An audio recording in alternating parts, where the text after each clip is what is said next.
السلام علیکم ورحمۃ اللہ وبرکاتہ۔ معزز ناظرین، آپ تمام حضرات کا اسلامک گفتار چینل میں خیر مقدم و خوش آمدید۔ معزز ناظرین، ہم آپ حضرات کی خدمت میں حضرت اقدس قطب الدین ملا صاحب رحمۃ اللہ علیہ بلگام کی شاہکار کتابچہ رمضان المبارک کی قدردانی کا کچھ حصہ قسط اول پارٹ 1 کی شکل میں پیش کر رہے ہیں۔ حضرت اقدس قطب الدین ملا صاحب رحمۃ اللہ علیہ حضرت اقدس مولانا منظور نعمانی نور اللہ مرقدہ کے خلیفہ مجاز تھے، جو سالہ سال سالکین طریقت کو راہ سلوک کے کئی ابواب سے شب و روز فیضیاب کرتے رہے۔ حضرت اقدس رحمۃ اللہ علیہ دعوت و تبلیغ کے ایک اہم رکن رکین تھے۔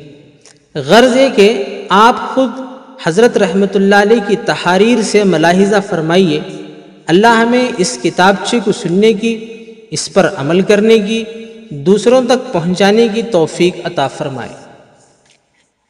آغاز سخن حضرت رحمۃ اللہ علیہ تحریر فرماتے ہیں، رمضان المبارک کا مہینہ جتنا بابرکت اور خیر والا ہے، اتنا ہی اس کی قدردانی کے بارے میں غفلت برتی جاتی ہے، اور وہ خیر دائمی جس سے دنیاوی و اخروی زندگی کامیاب ہو سکتی ہے، اس سے محرومی ہو جاتی ہے۔ اس لیے اس ماہ مبارک کو قدردانی کے ساتھ گزارنے کے لیے چند اہم امور کی طرف رہنمائی کی جا رہی ہے۔ اگر ان امور کی رعایت کے ساتھ رمضان گزارا جائے تو امید ہے کہ اللہ تبارک و تعالیٰ کی رحمتیں متوجہ ہوں گی اور ہمارا کام بن جائے گا۔ اس سلسلے کی اہم بات یہ ہے کہ رمضان المبارک کے شروع ہونے سے پہلے ہی فضائل کی کتابوں کا مطالعہ کیا جائے۔ جب مختلف اعمال کے فضائل معلوم ہوں گے تو اس پر عمل کرنے کا داعیہ اور اس کی طلب دل میں پیدا ہوگی۔ طلب ہونے پر اعمال کا اختیار کرنا آسان ہو جاتا ہے۔ اس کے لیے شیخ الحدیث حضرت مولانا محمد زکریا صاحب نور اللہ مرقدہ کی کتاب فضائل اعمال، اس میں خصوصاً فضائل رمضان، فضائل قرآن مجید اور فضائل ذکر وغیرہ کا مطالعہ کیا جائے۔ اسی طرح حضرت مولانا محمد منظور نعمانی نور اللہ مرقدہ کی کتابیں برکات رمضان، معرف الحدیث جلد 4، اسلام کیا ہے اور دین و شریعت کا روزے والا باب بھی بہت مفید ہوں گے انشاءاللہ۔ ہمارے اس مضمون میں نماز، قضاء عمری، نوافل، اعتکاف، روزہ، تراویح، سحری و افطار وغیرہ کے بارے میں جو بے احتیاطی ہوتی ہے، اس کی طرف اشارے کیے گئے ہیں۔ ان اعمال کے فضائل اور ان کو قیمتی اور جاندار بنانے کے بارے میں زیادہ تفصیل نہیں ہے۔ اس کے لیے ہماری کتاب اپنی اصلاح کا مکمل نصاب جلد اول کا مطالعہ ضرور کریں۔ اس میں ان تمام اعمال کی تفصیلات ہیں اور ان کو قیمتی بنانے کی ہدایات بھی تحریر کی گئی ہیں۔ حضور صلی اللہ علیہ وسلم کی عادت شریفہ بھی رمضان کے شروع میں اپنے اصحاب کبار کو اس کی قدردانی کی طرف متوجہ کرنے کی رہی ہے۔ اس کی اتباع میں یہ مختصر مضمون تحریر کیا گیا ہے۔ اگر شروع رمضان میں اس کو پڑھ لیا جائے اور درمیان میں حسب ضرورت متعدد بار پڑھ لیا جائے اور دعاؤں کا اہتمام کیا جائے تو امید ہے اللہ توفیق و توقیر عطا فرمائے گا۔ اللہ ہم سب کے لیے اس کو اپنی رضا و خوشنودی کا ذریعہ بنا دے۔ جن عزیزوں نے اس کی اشاعت میں حصہ لیا ہے، ان کے لیے بھی دعا ہے کہ اللہ انہیں اپنی معرفت کا نور اور اس ماہ مبارک کی توقیر و عظمت اور اس کی قدردانی نصیب فرمائے، آمین۔ ننگ نعمانی رحمہم اللہ، قطب الدین ملا وفی انہ، اتوار 11 جمادی الاخر 1429 ہجری، مطابق 15 جون 2008۔ اسی طرح عزیز دوستو، حضرت رحمۃ اللہ علیہ کا جب یہ پہلا ایڈیشن ختم ہو گیا، پھر دوسرے ایڈیشن کا جب موقع آیا تو حضرت رحمۃ اللہ علیہ تحریر فرماتے ہیں، یہاں پہلا ایڈیشن الحمدللہ ہاتھوں ہاتھ لگ گیا 2000 کتابچے دیکھتے دیکھتے نکل گئے۔ اس کے مطالعے کے بعد بہت سارے احباب نے اپنا یہ حال بیان کیا، اس کتابچے کے مطالعے کے بعد ہمارا رمضان پچھلے رمضانوں کے مقابلے میں بہتر گزرا اور ہمیں بہت نفع ہوا۔ یہ بات ہمارے لیے بڑی مسرت کی تھی کہ اس کتاب کے مطالعے کے بعد اس کے مضامین کو پسند فرما کر اس سے دوسروں کو بھی فائدہ پہنچے۔ اس جذب خلوص کے ساتھ کراڑ کے الحاج زین الدین صاحب نے اس کو ہندی میں چھپوا کر اپنے مدرسے کی طرف سے شائع کیا۔ کچھ ترمیمات کے ساتھ اب یہ دوسرا ایڈیشن پیش کیا جا رہا ہے۔ اللہ بے انتہا قبول فرمائے، آمین۔ جمعہ 19 رجب المرجب 1431 ہجری، 2 جولائی 2010، قطب الدین ملا بلگام۔ عزیز ناظرین، اس کے بعد اب رمضان المبارک کی قدردانی کا کتابچہ مستقل شروع ہونے جا رہا ہے۔ بغور سماعت فرمائیں۔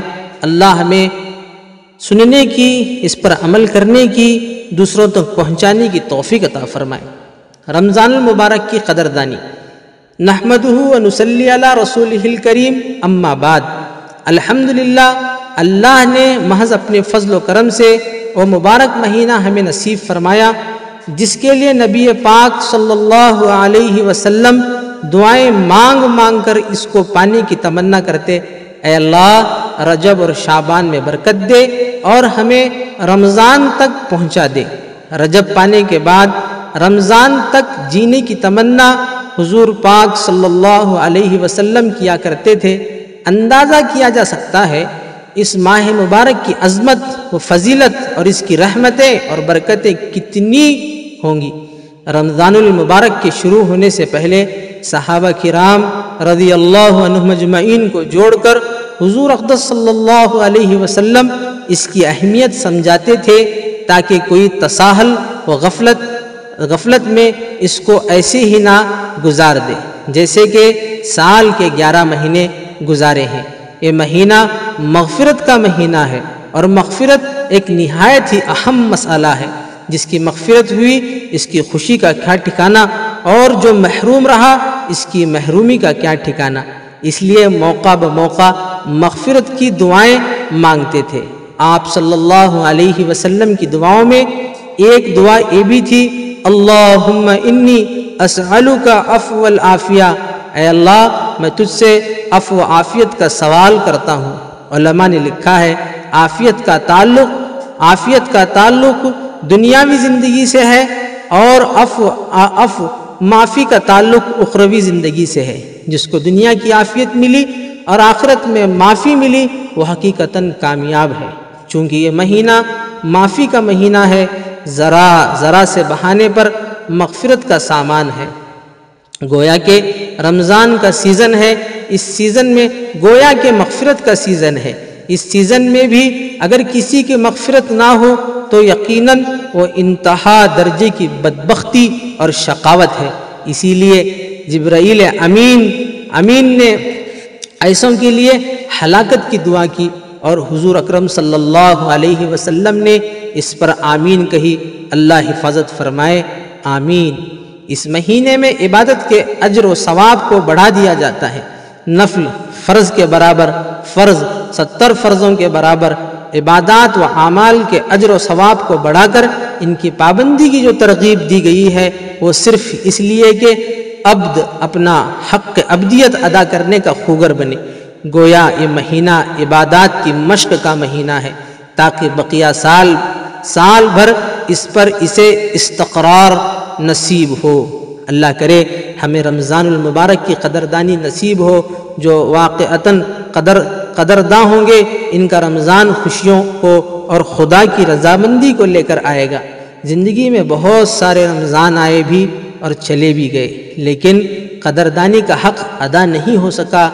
آئیے اب کی بار پختہ ارادہ کر لیں، اس رمضان المبارک کو قدردانی کے ساتھ گزاریں گے۔ اللہ تعالی ہمیں اس کی توفیق عطا فرمائے، آمین۔ رمضان المبارک کو قدردانی کے ساتھ گزارنے کے لیے چند امور کی طرف توجہ مبذول کرائی جا رہی ہے۔ عزیز دوستو، حضرت رحمت اللہ علیہ نے یہاں پر باب باندھا ہے کرنے کے کام۔ جس میں اول نمبر پر نمازیں۔ نماز دین کا ستون ہے، خدا کا سب سے بڑا حکم ہے، اس لیے رمضان المبارک کے فضائل و برکات کو ذہن میں رکھتے ہوئے اس بات کو اپنے دل میں حتمی حد تک طے کرنا ہے، رمضان المبارک میں کوئی نماز نہیں چھوٹے گی، اور ہر نماز صف اول میں تکبیر اولیٰ کے ساتھ پڑھیں گے۔ اگر رمضان بھر اس کا اہتمام رہا تو امید ہے کہ بقیہ سال بھی ہماری اس بیماری کا علاج ہو جائے گا۔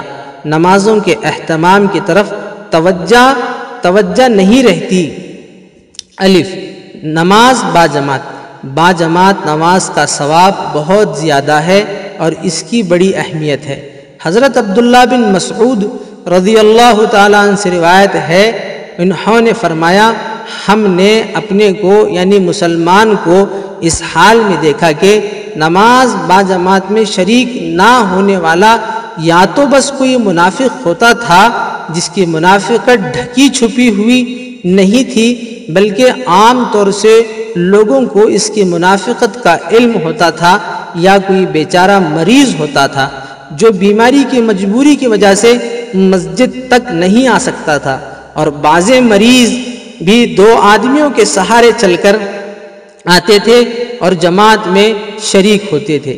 اس کے بعد حضرت عبداللہ بن مسعود رضی اللہ تعالیٰ نے فرمایا، رسول اللہ صلی اللہ علیہ وسلم نے ہم کو سنن خدا کی تعلیم دی، یعنی دین و شریعت کی ایسے باتیں بتلائی جن سے ہماری ہدایت و سعادت وابستہ ہے، اور انہی سنن خدا میں سے ایسی مسجد میں جہاں اذان دی جاتی ہو جماعت سے نماز ادا کرنا بھی ہے۔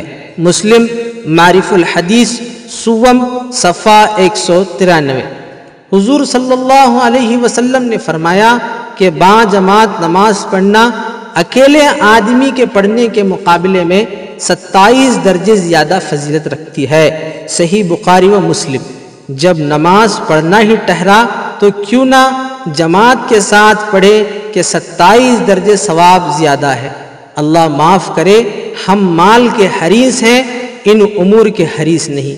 اور تکبیر اولیٰ کے ساتھ نماز پڑھنے پر 2 براتیں لکھ دی جاتی ہیں، ایک آتش دوزخ سے برات، دوسری نفاق سے برات۔ غور کیا جائے یہ دونوں براتیں کتنی بڑی نعمت ہیں، اور صف اول کے بارے میں تو رسول اللہ صلی اللہ علیہ وسلم نے فرمایا کہ اگر لوگوں کو معلوم ہو جائے پہلی صف میں کھڑے ہونے کا کیا اجر و ثواب ہے، اس پر کیا صلہ ملنے والا ہے، تو لوگوں میں اس کے لیے ایسی مسابقت اور کشمکش ہوگی کہ قرعہ اندازی سے فیصلہ کرنا پڑے۔ معرف الحدیث سوم صفحہ 310۔ جماعت کے ساتھ نماز پڑھنے کی اتنی سخت تاکید ہے کہ لکھا ہے کہ جماعت سے نماز پڑھنا واجب یا سنت مؤکدہ ہے، یعنی بعضوں کے نزدیک واجب، بعضوں کے نزدیک سنت مؤکدہ۔ بہشت زیور جلد 11 صفحہ 40۔ اور لکھا ہے کہ تاریک جماعت ضرور گنہگار ہے، اس کی گواہی قبول نہ کی جائے گی بشرطے کہ اس نے صرف سہل انگاری سستی سے جماعت چھوڑ دی۔ بہشت زیور صفحہ 45۔ ہمیں سوچنا ہے ہماری جماعت چھوٹنے کی اصل وجہ کیا ہے، بس یہی سہل انگاری سستی۔ اللہ تعالیٰ حفاظت فرمائے۔ ان احادیث کے ذکر کرنے کی وجہ بس اتنی ہے کہ ان کی قدردانی کرتے ہوئے ہم نمازوں کا اہتمام صف اول اور تکبیر اولیٰ کے ساتھ کریں۔ عزیز دوستو، یہ رسالہ لاک ڈاؤن کے زمانے میں ریکارڈ کیا جا رہا ہے، اس لیے اس وقت علماء کا کیا فیصلہ ہے دیکھ کر احتیاط کے ساتھ ہم اپنے گھروں میں نمازیں ادا کریں۔ قضائے عمری کی نمازیں۔ فرض نمازوں کے بارے میں یہ معلوم ہے کہ یہ فرض ہیں اور ان کو بہرحال ادا کرنا ہے، لیکن بہت سارے ایسے ہیں جن کی زندگی میں بہت ساری نمازیں قضا ہو گئیں اور اتنی نمازوں کو پڑھنے کی ہمت وہ اپنے اندر نہیں پاتے۔ ادھر دل میں شیطان یہ وسوسہ ڈال دیتا ہے خدا غفور رحیم ہے، اور وہ معاف کر دے گا۔ لیکن ایک بات اچھی طرح ذہن نشین کر لیں، نماز کو ادا نہ کرنا ایک گناہ ہے، اور قضا نمازوں کو جلد نہ پڑھنا ایک مستقل گناہ ہے، اور اگر موت کا وقت آ جائے تو قضا نمازوں کا کفارہ ادا کرنے کی وصیت کرنا ضروری ہے۔ یہ وصیت نہیں کی گئی تو یہ الگ گناہ ہے۔ بہرحال ارادہ کر لیں اس رمضان سے قضا نمازیں پڑھتے رہیں گے اور دعائیں مانگیں گے، اے اللہ ان کو ادا کیے بغیر ہمیں موت نہ دے۔ علماء کرام سے قضاء عمری کی نمازوں کے مسائل معلوم کر لیں، اللہ ہمارا یہ حال کر دے، اس سے ملاقات اس حالت میں ہو ہم پر کوئی نماز باقی نہ رہے، آمین۔ فرائض کے آگے پیچھے کی سنن و نوافل کا تذکرہ۔ جیسا کہ اوپر عرض کیا گیا، اس ماہ مبارک میں نوافل کا ثواب فرائض کے برابر کر دیا جاتا ہے۔ اس انعام کی قدردانی بات کو یوں ہی درگزر کر دینے میں نہیں، بلکہ قدردانی یہی ہے کہ پورے فکر کے ساتھ نوافل کا اہتمام بھی کریں۔ ہماری عادت کچھ ایسی خراب ہو گئی ہے، فرائض پر اکتفا کر لیا جاتا ہے۔ کچھ تو بات تھی کہ ان کے آگے پیچھے سنن اور نوافل کو رکھا گیا ہے، تفصیل میں جانے کا موقع نہیں۔ قدردانی کا تقاضا یہ ہے، کچھ اور نہ ہو سکے تو کم از کم ان کے آگے پیچھے والی سنن اور نوافل کا اہتمام تو ہم اس ماہ میں ضرور کریں۔ دیکھیے فرائض کے آگے پیچھے کی ان سنن اور نوافل کے کتنے فضائل فائدے ہیں۔ ام المومنین حضرت ام حبیبہ رضی اللہ تعالی عنہ سے روایت ہے کہ رسول اللہ صلی اللہ علیہ وسلم نے فرمایا، جو شخص دن رات میں 12 رکعتیں علاوہ فرض نمازوں کے پڑھے، اس کے لیے جنت میں ایک گھر تیار کیا جائے گا۔ ان 12 کی تفصیل یہ ہے: 4 ظہر سے پہلے اور 2 ظہر کے بعد اور 2 مغرب کے بعد اور 2 عشاء کے بعد اور 2 فجر سے پہلے۔ ایک حدیث میں ظہر سے پہلے 2 رکعت پڑھنے کا ذکر ہے۔ اس سلسلے میں تمام حدیثوں کو سامنے رکھنے سے معلوم ہوتا ہے کہ رسول اللہ صلی اللہ علیہ وسلم ظہر سے پہلے اکثر و بیشتر 4 رکعت پڑھتے تھے، اور کبھی کبھی صرف 2 رکعت بھی پڑھتے تھے۔ بہرحال دونوں ہی عمل آپ صلی اللہ علیہ وسلم سے ثابت ہیں، اور جس پر بھی عمل کیا جائے سنت ادا ہو جائے گی۔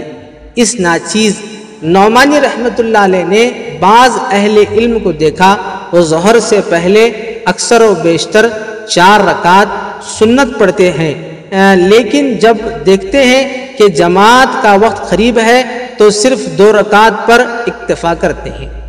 فجر کی 2 رکعت سنت۔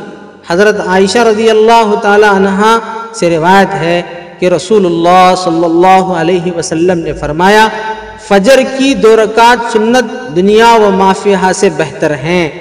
حضرت ابو ہریرہ رضی اللہ تعالیٰ عنہ سے روایت ہے کہ رسول اللہ صلی اللہ علیہ وسلم نے فرمایا، جس نے فجر کی سنتیں نہ پڑھی ہوں، اس کو چاہیے کہ وہ سورج نکلنے کے بعد ان کو پڑھے۔ ظہر سے پہلے اور بعد کی سنتیں۔ حضرت ابو ایوب انصاری رضی اللہ تعالیٰ عنہ سے روایت ہے کہ رسول اللہ صلی اللہ علیہ وسلم نے فرمایا، ظہر سے پہلے کی 4 رکعتیں جن کے درمیان میں سلام نہ پھیرا جائے، یعنی 4 مسلسل پڑھی جائیں، ان کے لیے آسمان کے دروازے کھل جاتے ہیں۔ حضرت عائشہ رضی اللہ تعالیٰ عنہ سے روایت ہے کہ رسول اللہ صلی اللہ علیہ وسلم کا معمول تھا کہ ظہر سے پہلے 4 رکعتیں جب آپ صلی اللہ علیہ وسلم نے نہیں پڑھی ہوتی تھی تو آپ صلی اللہ علیہ وسلم ان کو ظہر سے فارغ ہونے کے بعد پڑھتے تھے۔ جامعہ ترمذی۔ ابن ماجہ کی روایت میں یہ تصریح ہے کہ ایسی صورت میں ظہر سے پہلے والی 4 رکعتیں آپ صلی اللہ علیہ وسلم بعد والی رکعتوں کے بعد پڑھتے تھے۔ حضرت ام حبیبہ رضی اللہ تعالی عنہا سے روایت ہے کہ رسول اللہ صلی اللہ علیہ وسلم نے فرمایا، جو کوئی ظہر سے پہلے 4 رکعتیں اور ظہر کے بعد 4 رکعتیں برابر پڑھا کرے گا، اللہ تعالیٰ اس کو دوزخ کی آگ اللہ تعالیٰ اس کو دوزخ کی آگ پر حرام کر دے گا۔ تشریح، بعض شارحین نے لکھا ہے ظہر کے بعد رسول اللہ صلی اللہ علیہ وسلم چونکہ دو ہی رکعت پڑھنا زیادہ ثابت ہے، اس لیے ظہر کے بعد سنت مؤکدہ، سنت تو صرف 2 ہی رکعت ہے، لہٰذا 4 رکعت پڑھنے کی صورت یہ ہوگی کہ ان مؤکدہ 2 رکعت کے علاوہ 2 مزید 2 رکعت نفل پڑھی جائے۔ عزیز ناظرین، آپ حضرات کا بہت بہت شکریہ، آپ نے یہ ساری کلپ بغور سماعت فرمایا ہوں گی۔ دراصل حضرت رحمۃ اللہ علیہ کی یہ کتاب 32 صفحات پر مشتمل ہے۔ یہ اول قسط کے تحت پارٹ 1 کے تحت ہم نے پیش کی ہے، انشاءاللہ ان قریب دوسری قسط بھی پیش کی جائے گی۔ جن حضرات نے ابھی تک ہمارے چینل اسلامک گفتار کو سبسکرائب نہیں کیا تو ضرور سبسکرائب کریں اور اس ویڈیو کو دوسروں تک شیئر کریں اور اپنی آراء کمنٹ باکس میں لکھیں۔ جزاک اللہ خیر۔